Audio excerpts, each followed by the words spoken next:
मरना पड़ा, लेकिन उन्होंने भी क्या उपाय किया, कहा मरने से मुझे भय नहीं है, एक दिन तो सबको मरना, लेकिन जब मर जाऊंगा सांप डसेगा, मर जाएंगे, अकाल मृत्यु हो जाएगी,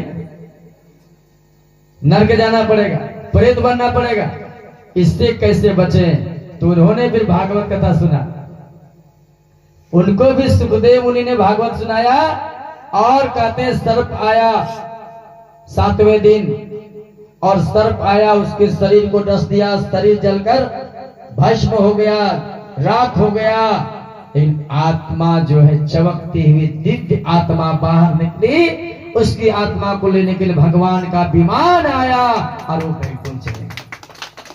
कथा का बार बार महत्व बतलाना है, कथा से ही किसी का कल्याण होगा, नहीं तो कुछ भी कर लो कोई उपाय नहीं।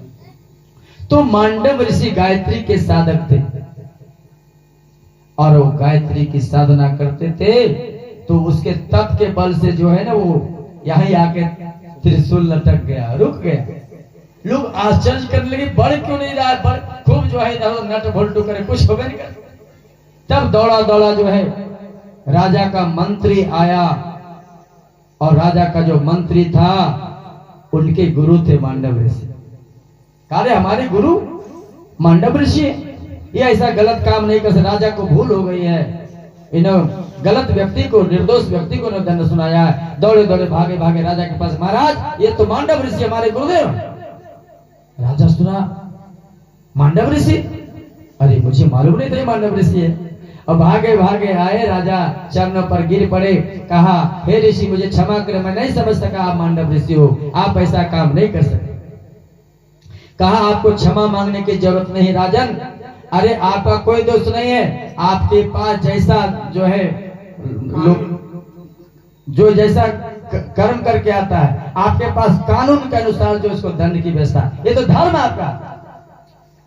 दोषी को जैसा आपको सुनाया गया दोष, उसके अनुसार उसको जो है दंड देना आपका तो कर्म है, धर्म है, आपका कोई दोष नहीं। हाँ हमने तो कोई भूल किया नहीं, पाप नहीं किया, फिर भी मुझे ये सजा क्यों मिल रही थी, ये तो न्याय के देवता यम के पास जाके इसका हिसाब लेंगे।